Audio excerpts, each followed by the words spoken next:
Well, it's all about BBSC, who is trending, what is trending when it comes to world of socials, when it comes to world of entertainment, and when it comes to world of politics.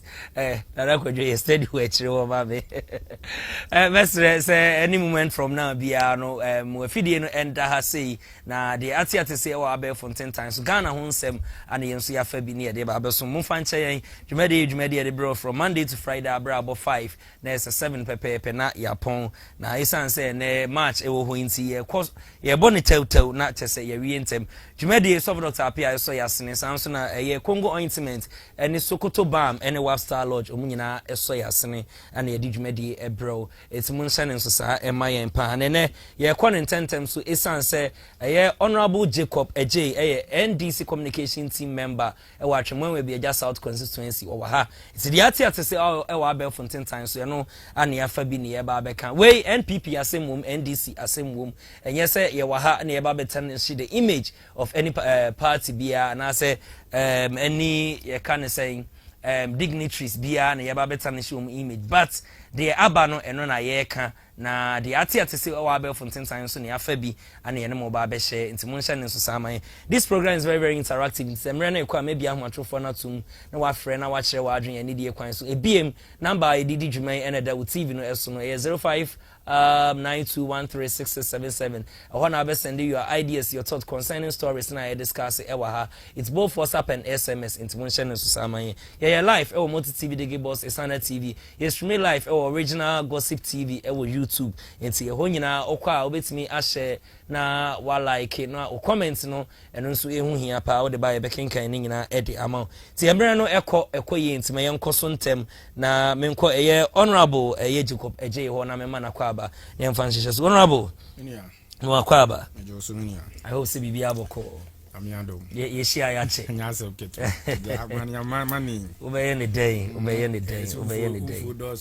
uye ni nyina no cray I hope say atwema ngo Biaja South bibia ekoso boko se obade eti ase na ode ye nkwa ache yi no atwema de hoye boko okay onyame aye adom amaye MC a otie ne manfo no asem na wo ye de atwema communities ne pe enti no ama eho adwo na minua mame fa nko de enti amese atwema eho ye dwojo no maybe atwam kansuo yi ne tise ya na mo betwa ne ho san wa atwema ma mo bi ewo atwema bia ye awe especially atwema ngo Biaja South na ye wura okum komba yi ohwedwumadie said you was atete nsu wanim nsu akese a de da atwema nyina no yiyim bia ne nsu yi fa bia wayi okay afiwe nadumo a omuwo atwema ngo Biaja South nadumo boss Ayamba Osman onabo Ayamba Osman afiwe ne dwumadi aye fu papa yente atorenche honorable you say o voice no e wo fomti ma so kakra ma yente atorenche bia wo babia okay na cheche say we yani gisem big news for atwema ngo Biaja South na me ne yedi ne yie wa afi enam panyina yenya no na wo tema ema ne menti no ama atwema aye de papa na me pese Ghana fo nso mpani na omumehwe atwema ngo Biaja South ye municipal assembly honom no okay omumehwe said honorable wisdom mo sebo amasi aye ho ye wanimsem na ye ka kire wa unjindi osisi ho ama ho aye standard di atwema asem de o kan ya na aye boko okay sa all right and yenhye dwumadie no ase ECOWAS court versus maami tokunu na ye nyina ye ni maami no modembo na obo ewo former chief justice ni nyuma na woye na NDC amanyoku no ebaaye no modeto wo se niema bi wo ho a woye ya anda na adodanko akufuado na mamum ankoyi enti ma president ka kire ne se ontena nchen na nchen na otena ye no ye nyina ye nim se wo de asem no kodan court court edi no wo Ghana he ya ebua anefo ana otabiri asem no esa de ko ECOWAS na say ECOWAS edi na asem no ama no awie maame no na o peska ye $10 million every Ghana ho enye NDC and enye NPP but or the Ghana and a court say sebi preduasa Ghana egu nanim ase ya tarnishing image because of the credibility wonti or the Ghana nyina akogina kono ano ana o demanded $10 million every Ghana ho na asam no ebeto odwa no enra me bo video no wa ha Kelvin Taylor react on it esa expose some members of NPP amanyoko nti bibi fa me ko video 9 na yenti nsama Kelvin Taylor ekafa maame tokunu no ewia na yasa aboere nsama NPP for kaye nsama afenjoma kemo kaye the disrespected the current Chief Justice, how they indirectly insulted the current Chief Justice, led by Afenjomakin. They sat in Parliament, they left Parliament, went on radio and TV stations, maligned the current Chief Justice, Mr. Bonny. They disrespected, insulted him indirectly. Mami were a very arrogant woman. She's a very selfish woman. This woman is so bitter. She's so vindictive. This woman, when she was made the Chief Justice, she didn't respect anybody. That is her downfall. Mami we the baby who say, when you are weighing woman to give power to a woman, weigh the woman's heart before you hand over power to the woman. Now, and the Deputy Attorney General, Shrimsai, Eposti BB, Anopano, and Obianim say Osono Mame, Madam Tokonu, Ekopie Court, ECOWAS Court to say, Ninsame Bebaya, Yenebe who say, on Kano Kre, na Chief Justice Nano Odino. Na sebio nyoma bebre oyewa na otia emra enti Ghana mra eni die in fact Ghana mra no eda opefe say so ye Chief Justice nyoma bi ho edisa wo ye now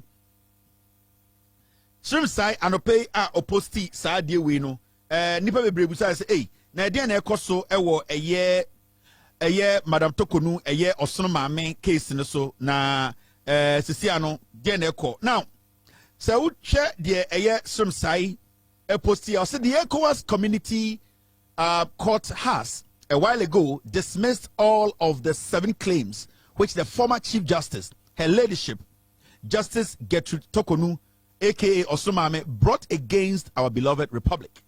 Or see, ECOWAS Community Court, war Nigeria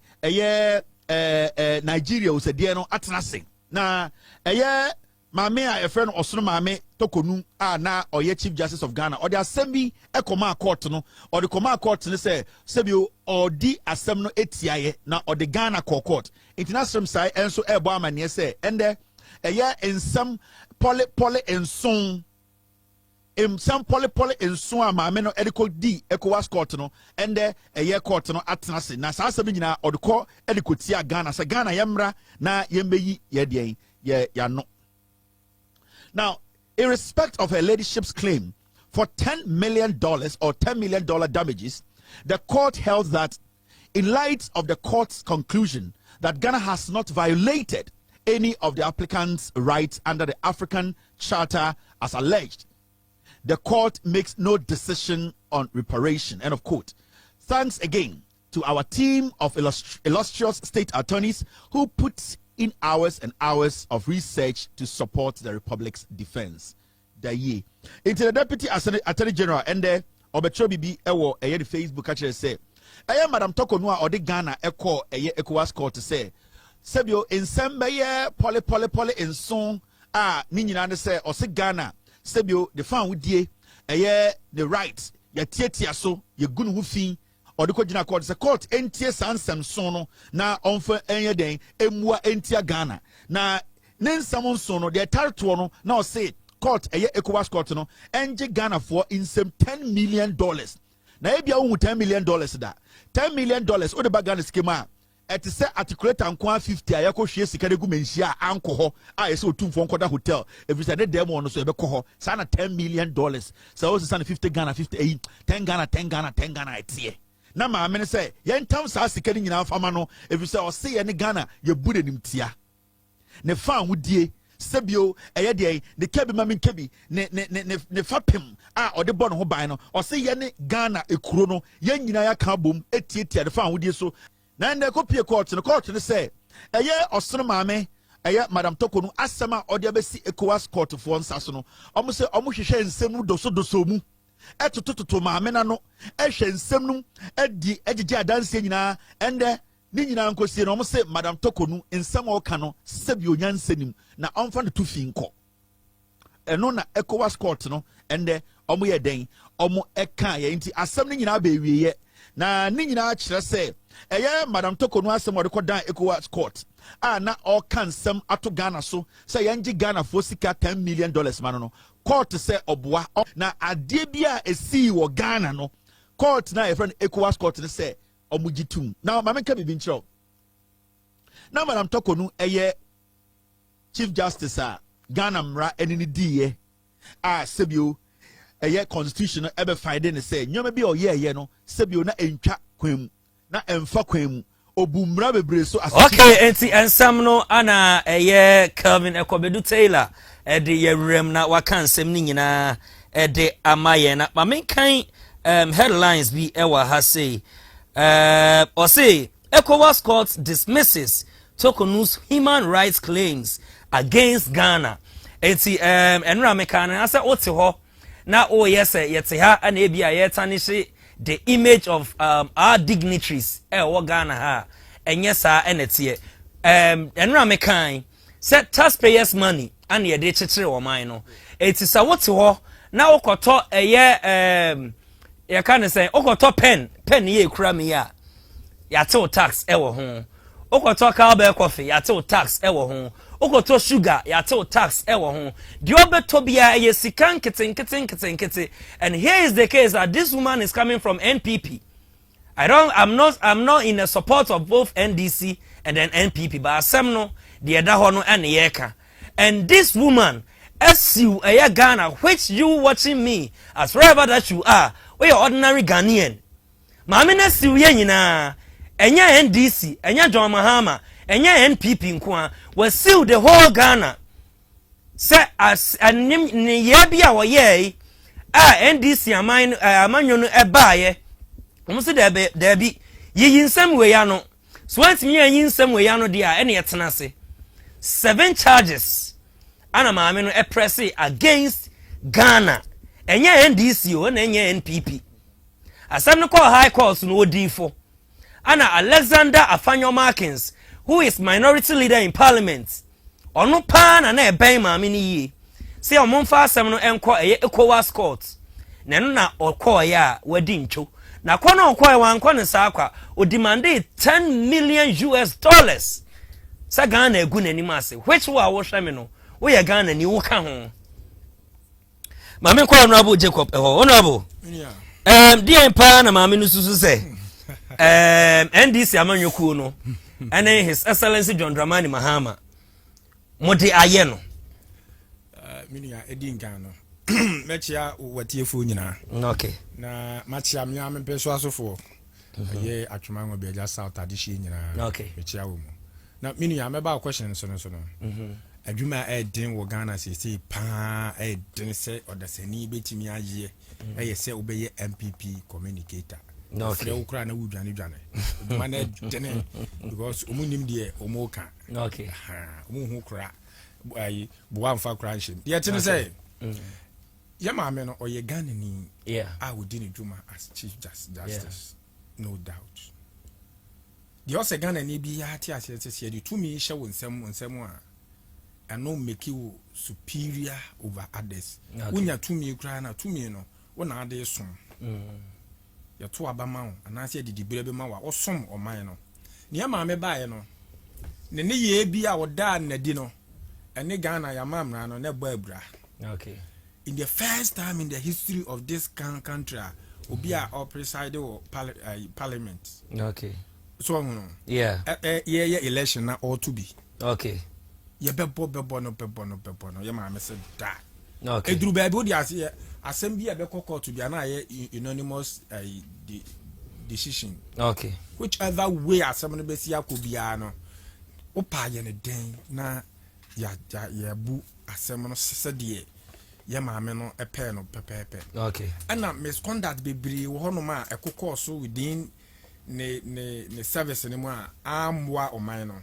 okay independent person na dia asem no konto yeah ana aban no hwemu no ohunu say eniyama bi wo mu a esese ye di akiri yeah na yesetena ase ne yenhwehwe wa asemu a na minia ensaman de ya bobo bebree so na awra ho sema ewom ni say and some seven na ye maame de ko say ya variety ne right no as a country no emu bi ne say o say ye deny ne husband and the children entry into the hearing room so what the on mine sika ebo efa wo yere ukunu na oma e de kokko holidays na ye bisawa o say ya ma wo yere na oma no ukunu na oma ma court room ti no ye nkoma wo 10 million. And some of them did too, just say it beats our imaginations. We know a clear indication. MOBBR, Ghana, and EBR. Yen share my media so. Wakamako ECOWAS court in Abuja. Ghana has no influence in it. Oko born in crew, no transit, almost say, or mining D for say, Maya Mameno, a tranchen. Nobody is bigger than the law.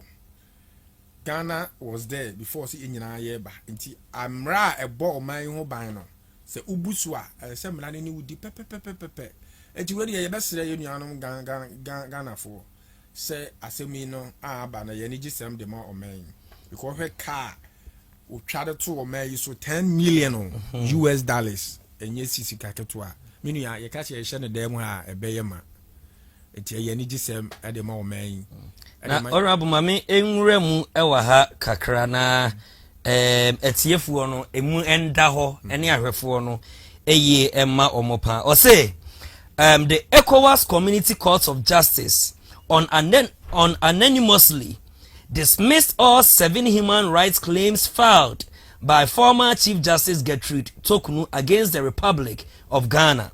The court ruled that due process was observed in her removal, rejecting a request for reinstatement and a $10 million US compensation. One, or say, the court delivered its abridged judgment on June 24th, 2026, with key details of the ruling, including rights not violated. Or say, the court concluded that Ghana did not violate her right to work, fair hearing, and then dignity or information under the African chapter of human rights and then human people's rights. Also damages rejected. The request for 10 million in moral and then reputational damages was entirely thrown out. And then status of office. The court ruled that her argument that she remained a Supreme Court justice independently of the Chief Justice role was untenable. Enti we ana eye court no ejina so edidi na asem ema no but ono ne 7 cases ne de omobogu ba bi kura se eno no on se court ona court based on what you want the court to do for you.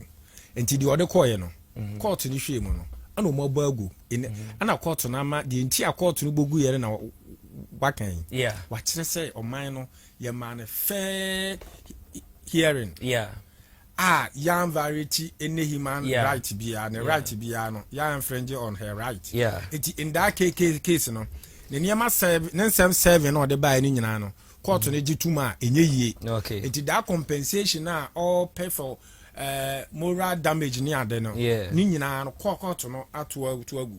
And this is a big win for Ghana. See, mama we need case and we should put political affiliation aside. Because once you want to Ghana, Ghana for you when they assume officer, they believe say they have become supernatural being. Oh no, they don't listen to anything again. Advice and answer nyema productive criticism krano or constructive one, they don't listen to it. Yeah, I said nyina wo Ghana ha ye hwe ye maame tama ensem bebre wo wa ye maame di ya na just a ya akomate ensem. Oh, the famous one American tell you. Say ye nia wo Ghana, ni enim say Speaker of Parliament and Twaba. Na emojiri ye emoye denden de ye de asem court e se chenchena you speaker to be a it's na cheche say oman no ye chere de say menua speaker mum koto aba ye chere oman no say ana misconduct bibire on say na or the state fund sponsor the family which is wrong. Constitution no is against it. Yeah. In your own expense. The state shouldn't take that expense. It is all yes and yama win na say yan sianoa a begins and naho ama chirima so be dibi now if you all the other you know man koi or the nuclear phone in aqua or can obey the yene makoi yan it will a big win for Ghana. We should put our political differences aside. Okay. Na yama meno or ye Ghana stress biya wakum it's not easy so we crap preposition bisa na yeji a free one sem but it's a lesson to we all say baby wadru biya no one fa pepe and the udwuma you can come back to what square zero. Okay. We a clear indication to Ghanaians obi enhia bibi free obe nya office bi na otia when you say office no on son sre ni panel do ba ho no okay o do ba ho mum na obesom wo mu we nya bra wo say ye tutu no sre ni ambasa but the moral lessons in nature no and wo say ye sua okay you and I know obi anim say niam ye ma me ye no na it wasn't on the right path. Okay. It's a lesson for you and me. Okay. Say you be sure be a free. Say your private work. You may be a we be ano. Your mouth the brave woman. She say what the pepe ye. Juma. Na abua state no. Ama ye movie forward. Okay. All right. Honorable Medawasi. Who's waiting to drink share for 0592136077. Yeah, quite a hike in utility tariffs. NPP. Aba omoko yes niema mu ayeden mo ankasa mo kan say NPP e wo so omatoto electricity mu water bill nyina omatoto e say muso mo ba ban mu no 1 year 6 months eni na enche bia ana Dr. John Jinapo energy minister e de beto Ghana fo nyina anim ye nyina I think say won so wo Ghana ha wontu kwan kon ade wuti bi say a man photo prepaid shim na ase o tokra o card needs me lock it ukwo bie ba ya de begu su na ekọ Dr. John Jinapo ebe gina simpie so ka say obe compensate ordinary Ghanaian bia o to prepaid edigu su na ase no anche bia na akoso mo substation eja etomu ema no so ho nsensem but they were able to restore power. Emma Dr. John Jinapo so sabe gina simpie say omatimi restore power no abra omka sen komode 6 months and a be restore but within 1 to 2 weeks omatimi restore ama power na ba ma export because our nearby countries which is Ivory Coast, Togo ne nasefo na yes obe compensate ordinary Ghanaian no or ka say or ti committee team because onim ne ferry by where meters na den senti o set committee team ama o ma hwehwem na o se gina okra ka se meters no onye sure say ye to ko tema any company bi kwotena ase say omo pe new meters na omo de aba be serve Ghana but because na nado de no enhyeda enye papa me boss videos no enyina ewa ha na wei ana minority ni se there bi mbosha o say it's been by 4 months ni yehu compensation bia wo de ma ordinary Ghanaian enti san na niema esi ko bibi mesese fa me ko video 10 honorable Collins Adomako Mensa deputy ranking member energy committee our parliament wodin sembi aba betudwa efa compensation no ho ti bibi mesese fa me ko video 10 na yentie honorable Emra Iwia yebesa abo ewrem na yato aso. A few months ago, consumers were complaining about the fast depletion of credits on their meters. The minister assured us that he set up a committee and that he's giving them 10 days to bring the report. It's been 4 months. We've not seen the report. Whose fault was it? Was it the utility players that manipulated the meters to erode credits from people's meters? If that is the case, what was PRC's action? Have they surcharged them? Have they charged them for that? Where is the report? There are fundamental things that PRC must focus their attention on. But it seems they are always on the side of the government and the utility players. But they are there to regulate them to the benefit of the consumer. But all we see is that anytime they make any announcement, it is to the detriment of the consumer. So we cannot keep on piling up. ECG has a responsibility to collect the money that they sell or the electricity that they sell. If for years ECG continuously is making commercial loss of 32%, 20%, 25%. Okay, now just Honorable Collins Adumaku Mensa ana wakasa no na owie nso anso ha o NDC eba aban mu no enkanea akosoro ensuo enso akosoro inti promise His Excellency John Dramani Mahama or promise Ghanaians no enye saa ana oye no bibi yento aso 10B na yensa anko yenim tifayeko bra Utilities Regulatory Commission PURC announced yet another upward adjustment in electricity tariffs, a 3.49% increase effective 1st July 2026, with water tariffs also going up by 0.85%. This is the latest chapter in an unbroken story of tariff escalation under the John Mahama-led NDC administration. We remember the promises. The NDC campaigned loudly on reducing the cost of utilities, easing the burden on households, and fixing the energy sector.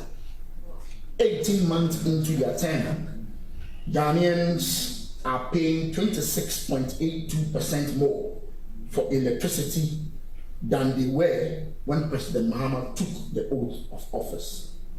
This is a broken promise. Since the NDC government took office in January 2025, Ghanaians have faced a relentless cycle of utility tariff increases. The cumulative data paints a stacked and indefensible picture. Q2 of 2025 saw a 14.75% increase. Q3 of 2025 saw a 2.45% increase. Q4 of 2025 saw a 1.15% increase. Q1 of 2026 saw a 9.8% increase. Q2 of 2026 saw a reduction of 4.81%. And the latest Q3 2026 has seen a 3. Okay, now just Deputy Ranking Member Energy Committee our Parliament, Honorable Collins Adumaku Mensa and edin nsem ni nyina egu ho no na mamenko honorable ho. Honorable, 1st July 2026 ECG ye kania ehun ensem no be increase akọ 3.49% ana ye water no so 0.85% ana eba bekoba for now no the akọ nyina aside after a year na nado danko ekufuado epenso His Excellency John Dramani Mahama increase akọ 26.28% eno light nko and then 1st July be increase 3.49% ana increment eba ECG ana water so eba 0.85%. Saying ana oman is equal because NPP was no more can kania boarding in so boarding mobile when say inflation drop by 3.something%, single digits. But say no light any a year in so kwa na echo akwa ma say light about drew 26.28%. As they say 1st July increment SR eba promise His Excellency John Dramani Mahama any NDC amanyoku de promise Ghanaians no ye share calculations we are na sabi ankoyi na Dr. John Jinapo compensation of na me ne wo kan asem bi say ECG any data ECG data omo wa ye makoto prepaid ana say postpaid mitua ye no ma use ya me dru sei ana prepaid no meto sei date say na meto no date say na asa.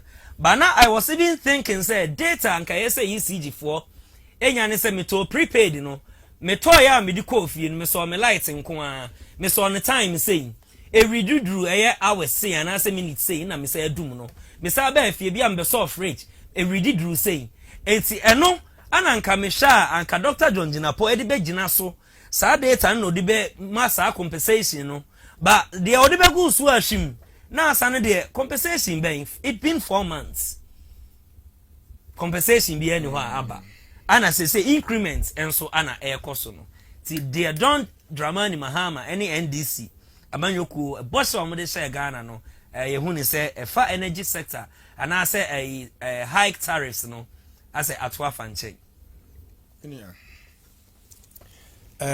okase atwa afanche it is not necessary so. Okay. Why am I saying that? Okay. NDC promised Ghana a stable energy. Okay.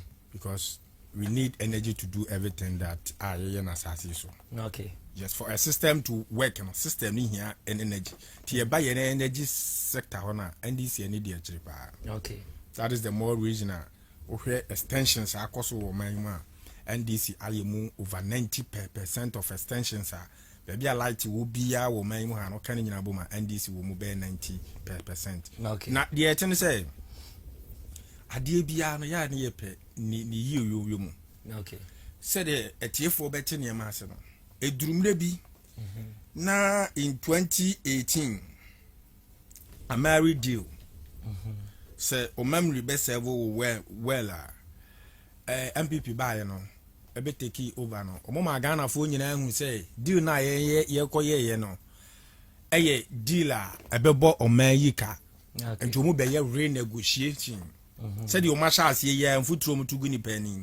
Omo position no 2 foot to Ghana for any and a married deal no moi and to bomb between. Omo resuming office a pet and so more negotiating. Adiana ye 51 million.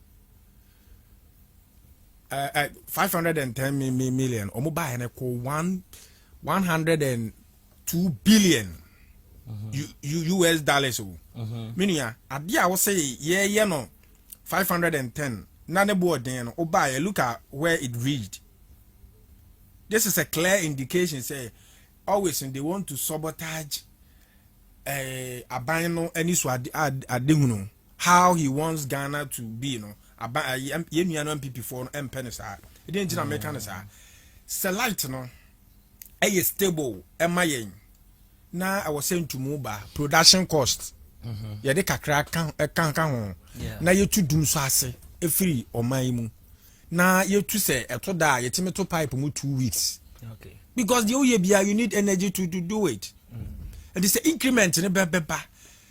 Ebe solve all these issues. Am I a lighting system now stable by energy sector in challenge. Now by water sector on so tap on be flow day in and day out. It is better than say Obama remain how it is. Then soon be about 2 weeks because your areas be on man. Say your top pipe man how they suffer to get water no. Meaning ya catch the wow. Wunjindi. Okay. Yes, and I have a lighting system. Say, and yes, stable. Look at the consequence of the beba. It is a share Sanyama win, and I best say you Ghana for. And maybe I be be a said your melanity be an chichibi. And maybe anyone ye a beba. And our task a tariffs be anywhere beba. Human beings, we are okay with it because Ebano, a be taking something from us by enjoying the benefit of it. Ye mesere mi Ghana for so ma woman nko e kwan pa energy ministry no e pese omoboa stabilize ye energy sector na maye no ma Ghana for nyam supanom. Okay, that is it. Some of the things are ye hu ni the negligence of ye nuanom ana ama ababe bedru sei se wo hwe minia wo hwe eniema ekokọ so PDS deal ye 498 million. Eko ma actually you say the fraudulent guarantees na be. All these are factors are contribute to sa energy sector. Baby are your a name. I married in sense and by ye nyina hu ɛno na nenam soa ne nsensɛm ba ya yɛde kɔyi yɛ papa di boakye agyako yɛde kɔyi ne di on said the identity. Aside that, he was appointed by the then MPP government. Okay. I didn't know two more. Every share allegations are what energy sector no corruptions a can ya a mark and for yata in such as he be. Former finance minister. Minister. It is a recatashe and a proya. Yenuanom ade energy ministry ni wura mu a na enei omunya akokuduro ba abonten beka say ye tariffs abenti no Ghana for emo NDC asense nuama emo aban na senuama. I don't get it. But on say omo so time no omo ne tariffs no if say increase and I say decrease not there was nothing like doing so. For all we know no I am not that me can say if says man you see the name and the word doom so I am who din bia me you see. The last time Obama mbisa say doom so na da wo ho. And I say no because me no nyina na watch ma. Even Ghana and Panama your first match. Obi o watch ma bia even a first fantasy side nyina it was lights out. And even recently in England the answer that there was a lights out. So I asked myself say are there a lighting system no say no the tariffs increment aba was it since 2025 and I shall say 26.28% electricity aba besi say be say 1st July a year ECG air ko a year 3.49% and what I'm saying 0.85% be take effect 1st July ada into lighting system ain't mean so if say increment air bad there me so me use pipe in the pipe there me I don't know well now you see with you but light there see ya na edum I didn't mean so because Dr. John Jinapo say energy na bad the last time cry now what say cancer ask me I'm all export because I didn't na ye mind Ghana mu there still na ye experience that kind of power outage no me yeah tell say you hear increment ya be ya basically production cost you understand. Now, you sure said your lighting system city or Ghana ha. Me ma one clear instance. Say your transformers ni be now outmoded. Yeah. It been so I 1,600 transformers and then cables. Ashanti region. Have you thought about other region? What is going on over there? Yeah. It it is a clear indication say what technical challenges. Because sometimes say the light in do adana na Panama ebono. Rate said the light in do it means that they were doing everything to make sure say light will be stay. Because I counted it was 5 times within a space of say 2 to 3 minutes. Because now they were doing everything possible. So many lights but there are something that goes beyond their control. The machine there said you city you can't predict it. Its efficiency it can be 100%. And one way of the other I said your man it may break it at the time. The engineers has to work on it. And I'm no me be the dance say your machines here, your transformers, your bigger plants war Ghana hanging do na you old.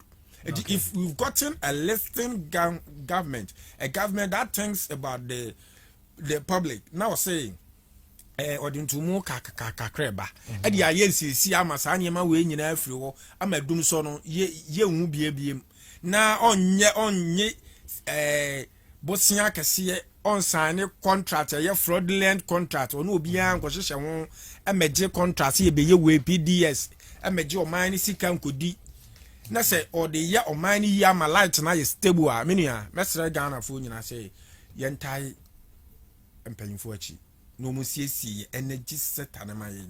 Okay. Because your transformers no if they are able to change at least the old ones and the 40 in free system ma me say your lighting system ni bejina and your cables be kura say almost no are you old but they are not mechanics say these same old cables no and our old transformers and our old machines no and na under na do dan ko ekufu ado ne governance no eno aso na no mu use you. The only thing that you don't get in say over energy sector now, day in and day out, it is expanding.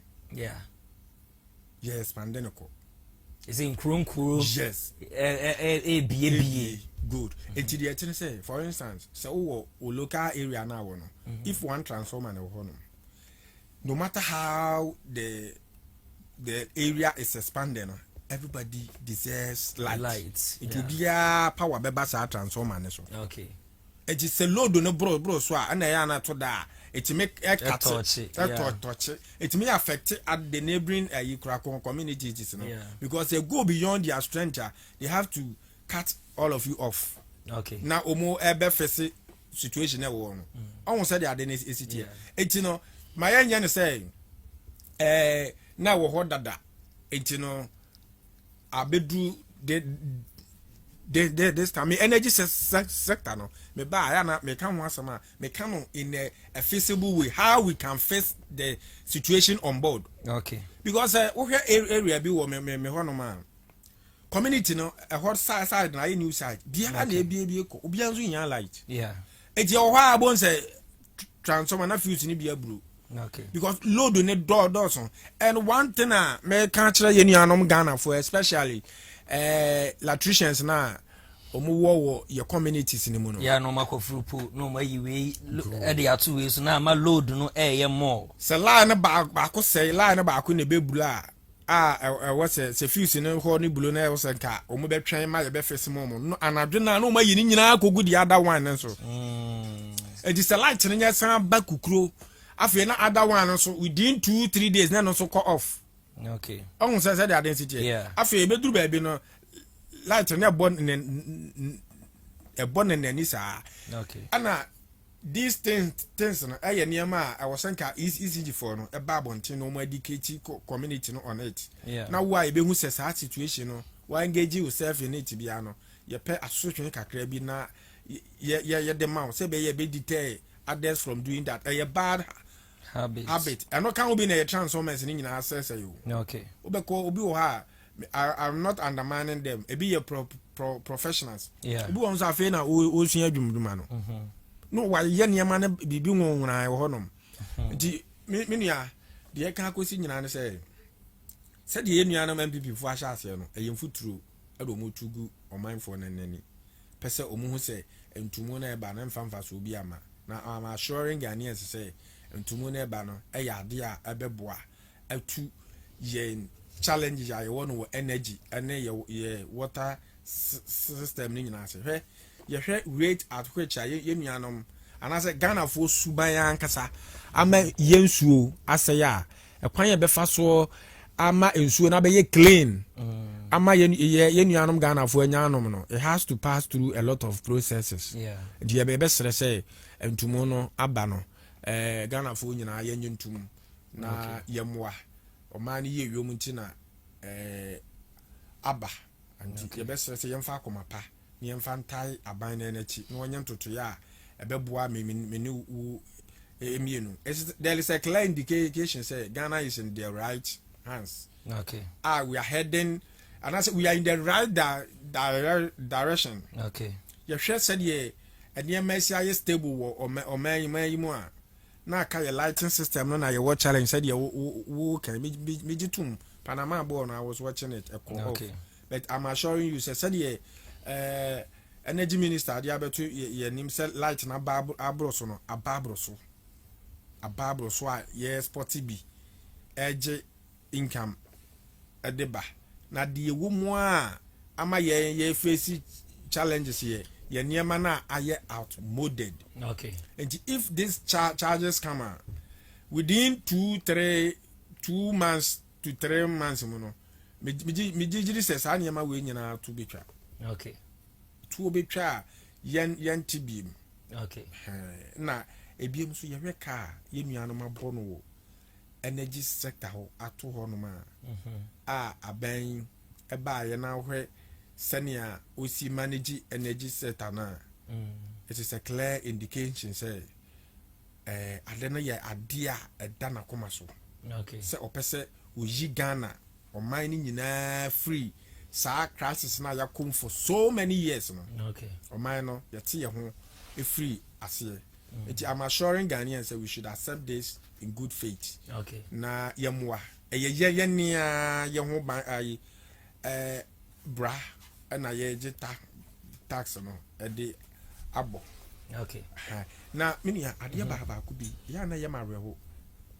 Hwe I don't know. Na say ye chenkofu bi ana oma impersonate so mo ye ECG for. Oh, okay. Na omo ba betwa wo light na what settle. I don't want to mention names and other stuff, but one thing I'm observing is omo call out echo disconnected light do they do their work? Because a man for omuntia bell no on sani ade is it here bibia na de bo aban no so bibia na de bo aban no so but there are some people are assigning duty ama they are responsible for it. Yeah. ECG so on with the ministry you are working for the state the state o man no dimu na mugina na mo de ye adwuma. Okay. It is say mukodura me expect say if they are able to do their work as expected of them and challenges ni bi wa yenya and we will never get. Okay. Because on say apparently to so on team perform MPP NDC chairman team maso corrections ECG light. You understand? Yeah, Ghana for ya na ye be. Sometimes we baby ne say the omosia ye light na you wonder say ECG is ECG aware of it. Oh no, all these ye niama etimi ha ye transform pharmacy so this mess because light here we can send a doom your way. Other area we're having light. Yeah.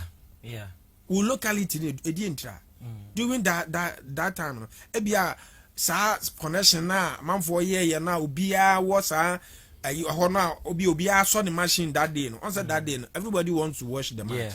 Obia saw the TV and a lot of illegality ECG mono. It goes beyond my imaginations. Okay. Yeah, me say but we are telling them the truth. Okay. Is no they should stop taking the 300 CDs, the 150 CDs, the 200 CDs, and work as Ghanaian. Okay. So me put to Ghana first. Okay. No mo kwa the emlase seni ni dino. Uma mlan any. Okay. Minia, the American yeah, me too. Yeah, best say omo yo munwuma yi a. O man no your challenges be a technical challenges ni bi wa you be free. What me offer a chance side there is a community there it's named a chance more transform be one say bibi ba ayi no so a sa lie ho na lie ni bi ko off pe obo say quickly omo men na omo wona bi na bi akoyiyi lie na ato so bo say afi ade na tutu. Okay. You understand? Yeah. It is a mobana mubehusa. What do you do? Do you caution them? Do you bring them into order? Say, I don't know more ha state no, ha community no. And you do na just call us. Instead of solve friend, I'm gonna solution na solve no. Now are there more problem to it? It is your best. Yani ye bin so can will be and I'm a challenge ye woman. Your womb see until your best Ghana for yen and I am Fakuma, Passadia Mamma can dadano. Okay. A banner ye minum you know ye boomino. It's a dear a beboy or man and paying for a dugua quam, said a beya minum you know, ye bet matana or many more some dream, ye be enjoy and then negino. Now your tap on also a fruit day in and day out. Am I? Okay. And young people for my main kind of cribbing or mobile. Sa antis we no propaganda we no a trem dada Ghanaians they also Honorable Collins a ranking member so energy sector the okano on say it's the course energy field honing in no he knows yeah omunim they know say the incremental ebe ya ade ebe boa meni wumienu ebe boa Ghana for ebe ma ye energy na energy sector buy one will say you sign your contract be but what of sir a D levy no one Ghana levy because eno ne wo ho na intwa mu a I didn't na increment eba because that D levy no e besi ne obia energy sector either ne deputy anase ono ankasa energy minister Dr. John Jinapo o meya accountability bia efa say D levy no ho say bia D levy no on say it came to a parliament crazy D levy no yen free ho Dr. John Jinapo be kan say ye free ho a ebe ha adwen enti na osre o mampani say on fan ko sector foforo nanka say sector foforo de na obeyi de aba D levy ne de osre o mampani but here's the case I mean say D levy no eye bibi say D levy no emboa de a adenti ne ye ntwam say D levy no e wo ho na say eye bibi a what of this increment on a electricity tariffs no the D levy is doing a lot. Okay be ne saying Enyama no on say aban no ewo enyama bebre wo no ma so wa no I go into operations ember into the mainstream. Oh, but I said, accounts. Good. You have to let the public know. Say this is what the D levy is doing for Ghanaians. Exactly. Because you can't take money from ordinary Ghanaian and you say me the BB without letting the Ghanaians know. Say na me ji usika na me the energy sector. Energy sector ho na no. On say ye wo enema bibrio ho. Expansions and other stuff and sometimes you know a bia sign so as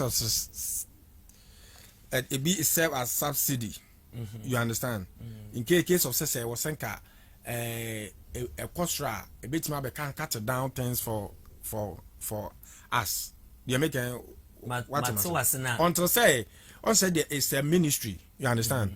It has a purpose. Say D levy when it comes, we will use it for this and that.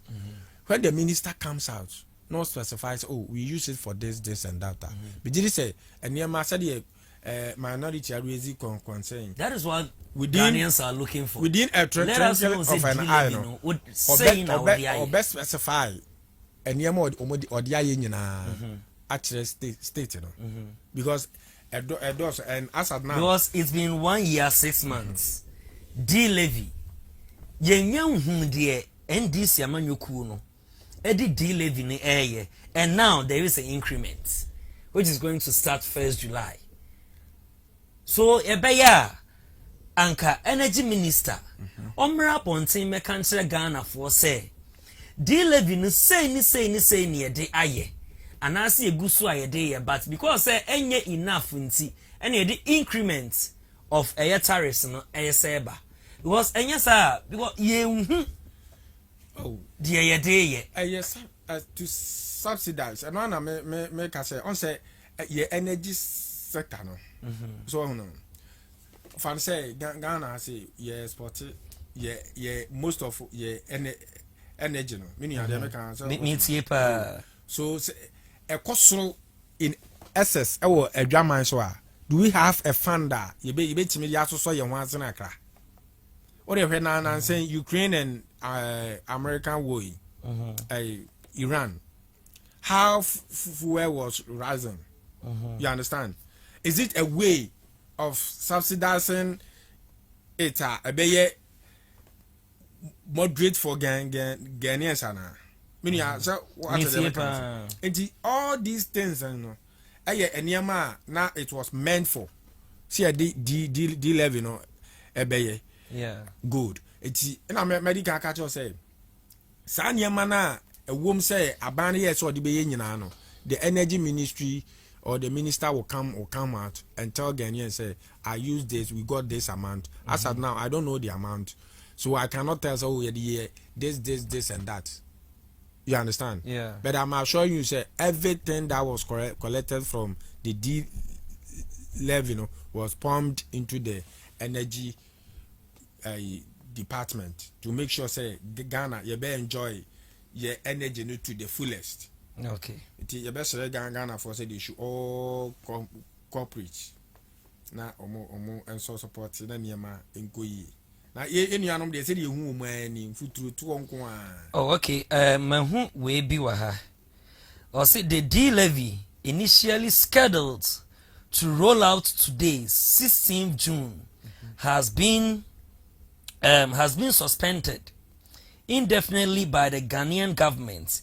This take effect on June 16, 2025. Meaning say D levy no, it has been suspended.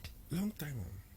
And now, because Ghanaians ekasa for D levy ho, say D levy no yenhu de ye and being suspended no, almost shall see NDC America ne shall see with D levy no munya no says cano.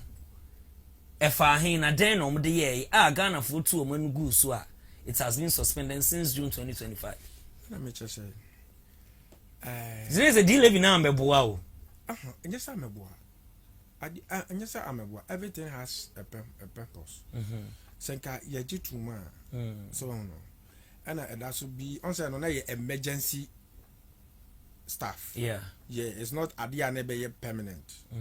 Abana my chance so when the time is due, say you new free so obey everyone. Also said this city. But as at now, no, what we gain, no, you understand? Serve the purpose at which it was implemented. You understand? Say you want to a best so yasene. Because on say ayana de bia me can say one oba e wo honom na obona ko homa na sabi okase akoma na obona ya fa bi kan ho ana say obi akoma na timi so no ate kakra e de ato a plus for you for the whole home. Because in terms of emergency no, the woman can use that one or they so wasn't for some time. And you know say always concern say oh fine me pesa odi bi better obi because me yana me catch and cry say when they are in school I mean chepeni ka just say ma 20 cities 30 cities for school now odi bi twa susu I was all ma me tu sika so yeah I know you one because e bia obi so wa na betwa susu ope was the banner is how to save yeah in case of day be say na ma me ni ska no one so utilize it and say it immediate kakra to wa e your mind nyina dia. Okay. And you can't say ye bianca increment you grand camba. Okay. Almost says the city. I don't have much you on that. It's okay. All right. Honorable Jacob Ajay, NDC communication team member, Ewo Achuma will be just South constituency or no any attending. Can you bet me a boy rem not watch your word 0544 46669 for the number is on your screen. Wofra, then you mute the volume of your TV says not on your kasa. Honorable Yanko a ferry military hospital and nank yes a honorable lord etna a my left hand but me nim BBNT am say so nam kwan mu ba say went me amade cause story we NPP but enye NPP story entire Ghana. Now I hope say what say my main corner back to back. Honorable can compare kwa Japan comments I'll make it what a ferry military hospital abra Confanoche teaching hospital in Sensem no esi enene me dem ko back to back na ya sha de bi ewa ha eti bi fa me ko video 1 yen sha sem free video 1 ni enti ensem a honorable can compare kwa Japan kan abra na NPP ewa power mu abra na NDC enso see both parties mona mo the course of a year after military hospital no yen kwa na enti emrane matters arising abra o kan sa asem we be bia ene the honorable can compare kwa Japan akwa kudru ti bibi fa me sha say free video 1 na yenko. The chairman for defense and interior. This hospital NDC, it was started by President Kufuor, the locations and all those things. NDC came to start it whenever. When we came, I'm an MPP, but I have to tell you the truth. We're talking about Ghana and nobody. We didn't do anything. Read my lips. I'm telling you the gospel truth. I was the chairman for defense and interior. When we decided to go and inspect Afari, they stopped us. We didn't go. So I heard somebody talking 15 months. Has Afari hospital been there for 15 months? We were there for 8 years. You didn't do it. Don't blink your eye. See, We are not doing politics. I'm speaking the truth. This is Ghana. Stop that. We will criticize NDC, we will criticize MPP. That's the only way to go. I was chairman. NDC. It's in some way, Anna, Honorable Ken Akumpre Japan, Ebeka, na ene me kwano back to back, and son Mama Honorable Jacob Abbaso. It's Honorable Ken Akumpre Japan, a can same way, Anna Urebi, ono so ye radio presenter, a friend of Bono Hene, ono so same say, Anna Okachi Honorable Ken Akumpre Japan, Yenko na Yintiemra. Kennedy Ohene Japan, Odin Kwasi asem one people mu. Akobati me ye pa. Eya broni beye. And they Kennedy Ohene Japan. Akwaba omusuro no ame minsuro no. Say anya wo dia ensei. Contract be na wo no yirubonya. Bisa Kennedy Ohene Japan. Say MPP time contract be wo yire Stella. Wonya contract. Adamu nkwana mu page MPP man ba power. So I na dwe so odware atetemu a ye be dware no. Etumpan ode no ho body atecha ye be dware no. Amamu no a ekoso a amamu tantan no man koso no. Wo be focus on sebe. Amamu a ekoso a it's in some way ana ye Bono Hene enso ekafa ye Honorable Ken Akumpre Japan ho abra anasa comment o make efa aferi military hospital no ho na Honorable Ken Akumpre Japan esa the response esa edeba ye bo videos no back to back aba be CBB eso etinya abotre na hwe videos ni nyina ne wie be bo arem say na Honorable Ken Akumpre Japan enso aka wo say coming June July 2027 One NPP ebesi akan pa eye yenko na yentie nemra ebi ebesa to aso Opa won two clients said you see and respect you na be do wo obi ti say cook say me ya pa ni tirim oni mu ya beto no and before mo you ready me see June July 2027 me no more action and we Ghana ha you be surprised you think I'm stupid to come and follow you guys again. I'm stupid. Honorable. We have a 10 cents of credit at the pump. No wait and see what will happen.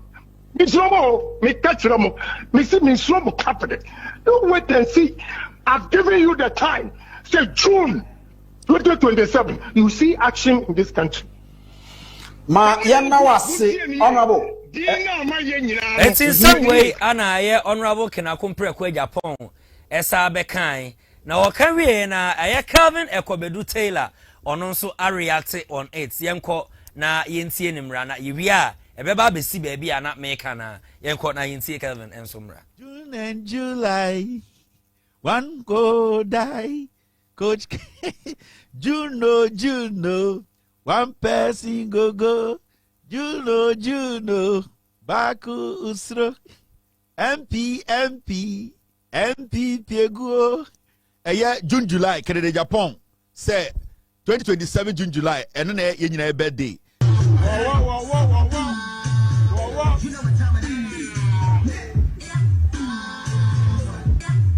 Squadron leader Kennedy Japan said June July. You think he's stupid? Whoa. Squadron leader Kennedy Japan or see June July. Whoa. Squadron leader Kennedy Japan or see June July. W07 Kennedy Japan. Squadron leader Lieutenant Colonel Commander. Squadron leader Kennedy Japan. Whoa. Kennedy. July they say wow. July saying. Kama ukakrewe bia August, nanke bia November. Nanka January baby na June they say just in some way video no wapa but e kwa no short and honorable honorable Ken Akumpre Japan in same way na Calvin Taylor akafa honorable hona in some way before the entire me videos no a from Aferi military hospital comment will make here and in some osade abetu just say June July 2027 on NPP for action action ana ebeko so na way ana enra neck for meeting na almost demand for dismissal of Kennedy Akumpre Japan from NPP. The party refers petition to disciplinary committee and then gives it 2 weeks to conclude prop. Na enra neck omo ye meeting no Dr. Mahmoud Bawumia and honorable Kinako Mpreko Japan the supporters omo chaos be AC ho na enum ana yese DMB Dr. Mahmoud Bawumia DMB Ops omo member baako ono na lead omo ema sa chaos no AC yenko incidents AC ho all in the name of honorable Kinako Mpreko Japan na B enso ekasai na yewia yebebo ewrem na yasa to aso.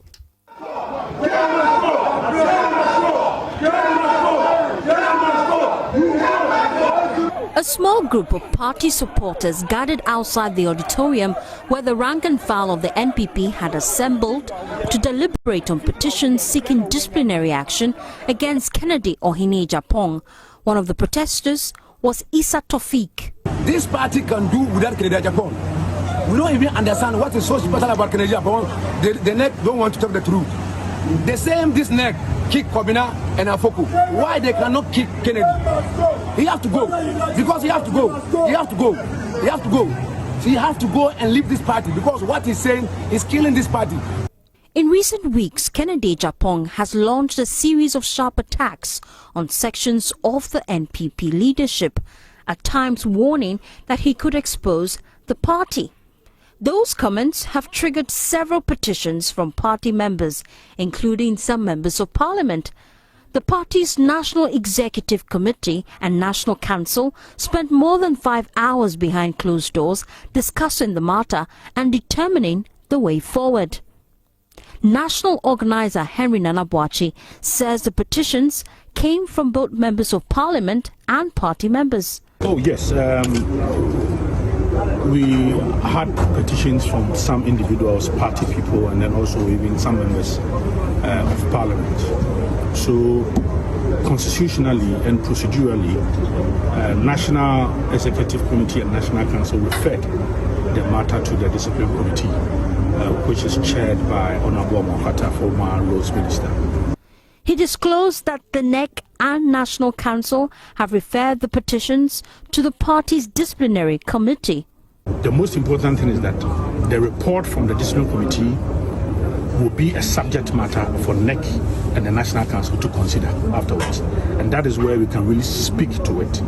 So, as it stands now, the position is that we have referred all petitions received regarding Honorable Kennedy Japan's comments to the National Discipline Committee. Okay, na chese videos no ana akwashaba no na videos na doso me yesa me boni nyina ene emreni ho esanse France ewo match na yebeyi ne live ewa ha ti yese ye ne ntem na Friday nso de bojaye na ye sorry na mame mo video ba akope na honorable mema wo mrem bibi message fa me ko video 7 Calvin Taylor akasa afa sa incidents no esi ye ewo neck premises eho no na yewia na mama wabem ti bibi fa me ko video 7 na yenko ye ni video ni yipa boys on best are man police boys ba omiankwara they say ende the National Executive Council of the NPP ACI ni nyina ne say almost say NPP National Executive Committee and National Council refers petition against Kennedy Japan to the party's disciplinary committee. Say Kennedy Japan akoka say NPP tia ben mu nanka so mo ya afare hospital no eni say nka oka enti NPP for executives ni bi ene minority MPs ni bi e the petition akoma party ni so omo mpam Kennedy Japan. Now here you see the neck nipa omo neck nim omo committee ene we know any from core national officers often treated as neck leadership. Now, we have a committee in there. One, national chairman, Stephen Ayensun Tim. It is a national chairman, Niwa. First vice chairman, Dankwa Smith Bute. Second vice chairman, Rita Asobaire. Third vice chairman, Alhaji Masaudu Usman, aka Salakau. These people, Number 5, General Secretary, Justin Kodia Frimpong, Mahmoud Bawumia. National Organizer, Henry Nanabuachi Nanabi, Mahmoud Bawumia. National Women's Organizer, Kate Jemfua Galamsey Queen, Mahmoud Bawumia. National Youth Organizer Salam Mustafa Koteboto Mahmoud Baumia. National Nazara Coordinator Abdul Aziz Haruna Futa Mahmoud Baumia. National Treasurer Dr. Charles Jamina Mahmoud Baumia. Where Baumia Kuno, so you can the free party. Other NEC members, institutional representation, NPP parliamentary leadership, majority leader or whip system. Afenyo Marken, Kennedy Japan lawyer. Regional chairperson, all 16 regions, Mahamudu Baumia, and Kofwa, or Yuzuomo, ebe reggae elections. These same people no Yuzuomo the reggae a election to become flag bearer. Regional chairperson, 16 regions, Council of Elders, representatives. These are the same people who worked with Baumia. We have founding members or constitutional officers. So I will ask you a simple question. Ojen say petition no. When I'm on a petition in the bar neck, say Omumpamu Kennedy Japan. When I'm on a petition in the bar neck, it is the Baumia team. Almost say Kennedy Japan, Akokano Krese Afarino MPP and to me anye. For 8 years, Baumia set up the team to find means to sack Kennedy Japan from the party. Okay, now just in some way, Anna Kevin Taylor at the Ababeto. Now, the Emma fair video no from the start. Ningina and Sema Honorable can compare Japan kind concerning a ferry military hospital. I was say, Yenina video no. Former President John Ajekum Kufuor ne shasi when we NDC betwa so. When we NPP by 8 years when we ana NDC in Swaba. So one day no can say both parties ni nyina na edi abro one can say a NPP for nko ana LED to this extent, and it is alleged say a man for keka Honorable Ken because about me I be a flag bearer no to say o say NDC for echi and same say bebre it's an Honorable Jacob Eje ya wa ha de Mami san say bia Honorable Ken akompre kwa Japan wata o machi ana wo ye bibi e dey assign NPP party no ana say den Honorable amemra ho after military hospital incidents you both parties mu nyina mo bai obi a anhwe eno no Honorable akwa kan na no akoyi ne ka Honorable ye chene sere ne abasai na no nyi ne kan okay na wakasa asagani okay asem we makano one of your sister stations said Honorable Kennedy Japan he was a Ghanaian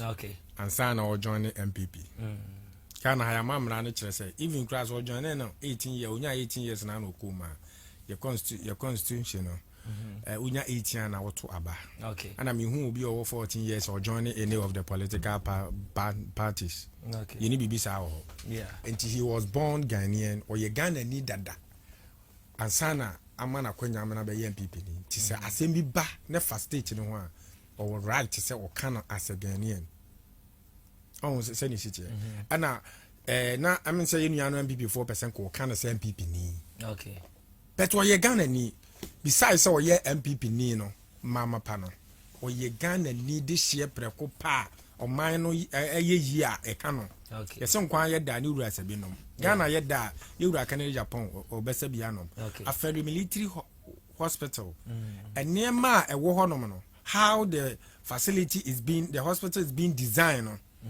say a back into operational me sure say kaya how Ghana nyina house e beti okay said the 37 team ye choked no can you bi wa ke betima ye ha aha after 38 military hospital yeah good 500 beds enti o kasa se Ghana ni we should understand where the man is coming from okay minia enya we hosem so wa be dia 8 years Kennedy Japan nipa bia wo ne so ho okay but what the man said was absolutely fact what be dia 8 solid years went me anwie after military hospital obi abedia de just 1 year 1.5 years na also the operation say any panels on for that years no inwi okay is it feasible eti on the kasa no kan de me hu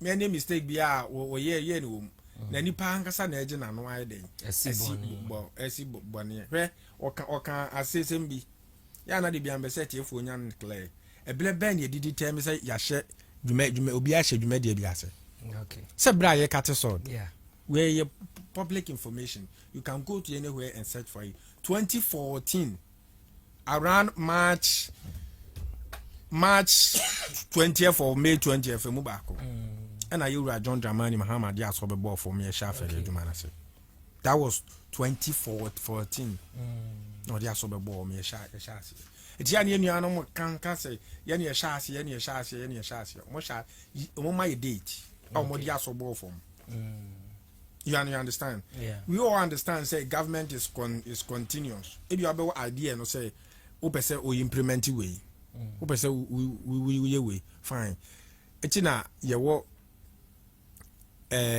awo akwenya o time of office and they also ye no ye ntem it is a one time anye no obi ba no be ya don't say we started it and we do this ye ne ye we when the odia so ball from when you check it the information ye visible will be a check ya who say the odia so ball from me start here for military hospital ye when John Dramani Mahama ne be ma 20th I think 20th May okay if my memory serves me I was there okay almost as a man me no can yeah good and now concerning say after military hospital incident said by ya mama Shali ko huru fa fence so ne yeah samra no nya ndisi na share you okay MPP for na say an honorable can compare ko Japan kan say omo wa ban mu no kra no omo MPP for na allow omo man ko good cause why and ho no for we know no e security zone exactly and on say military no mo yo ma dia military they are independent under the country so mo yo o ma dia independently yeah you understand and the no is controlled solely by the military and they say o honom na pese o ko honom a just o kwaji approval free o mo ho o mo yes a ne ma no o solely ya ze mi go ra no akogura fa fence so yewura kana Japan so nim pefe say ono na ban kasankasa ma ono ano ye chair person our parliament Emma defense and interior no ya man access to go there okay so beka ya mire bi video bi by yenua ayemo amunia Captain Smart captain yeah smart how we maneuver ni way ansa na onya video ni dia ba you cannot just stand up and go there yeah ma ye adwuma one or two bi ono utimi mewura ono say me ba be hwehwe just like that it doesn't work that way and aferi na ewo ho no say o can say MPP ne and this one of your statement when say MPP ne and this year you contribute ama aferi that so eno na sana Kennedy e kan see both parties obeka ne sa ana omama aferi agija to say the eti na I'm saying this on record say tamana ye free aban mo no eye 2016 good MPP for na assessment o meye no say hospital na do 85%. Yeah. I do 85 akasa. Oh, akas few by 15 b. 15%. Yeah, good. Why was hospital na do? The company then no na your friend no Babisoti. Babisoti your company na obo Ghana why ye major project in Ghana. Old company. Italians and other whites Oh, Doctor Ayu free ye. One Shelley MP Eko no. Ono kra aba be kan say omo wa ban mu no. Omo ebo a pro call ho no. No say phase 1 there it's ready to use. But I don't know the reason why omo entimi MBA no didi ma ba be this said. Omo no wa ban mu no. Which means MPP na wa ban mu. Yeah. No say phase 1 is ready to use. I for me na. So what to say omo commission. Yeah. And eka den. Hey, sa politics in Ghana, you do away with that. Hey, I'm giving you this. I think from September to November, yeah. 2020, Nanado by say obibi, I don't know who misled him. Or by so baby Afri community hospital. People around Afri Achuma Bejaja South. They are aware of what I'm saying. Omunyina ba honum. What check it is on records. Omu be baby. When the man came, no, I was there that day. Man be drew. I'm said that was there. I'm say wa ko be project, ko commission project be I'm saying a real whole. Okay. When did 2 minutes for her? Your 1 minute because or rest idea was maybe na it doesn't sound okay. The phase one where is it? They should show it to us. Okay. Where is it? For me now, I'm catching say you've completed everything. What we are there commission early 2020 more na 2020 I think early 2024 more. Okay. I don't say for me now. We adena ma into operation. Okay. You understand? Sa MVP for a politics na omo ye na ye futu to to Ghana for ni ye besere. Ye nuanum Ghana for say ye ma ye ni enna ho. No kure ni bi na ye wura Kennedy kan. Anu ma show omo date say 2027 no. No kure beba no ebe ye arehosem. Yeah. Ebie me di bi kan ho no. Ye wura nya no kwa no kan yo. Yeah. Ohene ka Canada Japan. Sense you say agenda one ye pressure NDC aban say ye wie afari military hospital fine na ade na agenda 111 no ye wura akukugu for ado kan say obewie within 1 year dem fan kwan sa within 1 year ye musa say ofra ba mu wie ba akopembu ana Osi di enti ama agenda 111 na kan say ansa ne de contract be ma no me nua na de be ma wa ye juice ka twetwe di efiri wo nsem ye wura Canada anu ma sem ye juice sikatam efiri wo ansa ne de contract na ma enti sa wo kwa asesa abo na percentage waje de ato se nipa no be you se wonyo emfa no careless enti se nipa no contract an so kwa no ekọ se okoye facility na okọ hono ma so wo de abo yeah 10 me van san we are 10 trip and I say we are kwa or no the 5 no afa abo 5 no san nua na efo e wo form sen abo no afa bi anua be 15 no afa abo no be 5 afi no de afra no de aye adwuma no obekona clerks e wo on say the density it we this is a clear indication say MPP ama mesom ye no obedi yewu it is omu tumfu to agu Ghana ni ayesere ye nuanom Ghana for say omo hwe omu mienu na omaya yese aboa bi ebeka wa na efiri ontoma payinfo nso aka se bomo chichie efiri nso ase beka se denche mawu a yeni na chinye ensema kene Japan beka ye no omu bia ni wa watima abeka se enye no kro omba de omu kan se kene Japan pepe se wodi omu secret babo ntene kene Japan pe so ogu party no mo babo ntina I'm expecting you say mba beka se oh kene Japan say ye manfo contractors ye jiska free omu ho eti enye no kre okay ohun anase agenda 111 ye tima wie for anase afeli military hospital no phase 1 na ye ka se ye wiere no kre. Okay, honorable, yeah, Breno, I agree. Madam, I know see what I know. Say, your castle be a dear phase 1. Do Dubai, you phase 1 and oh, some will be a year. Into Babante, oh, and Toronto does one man more.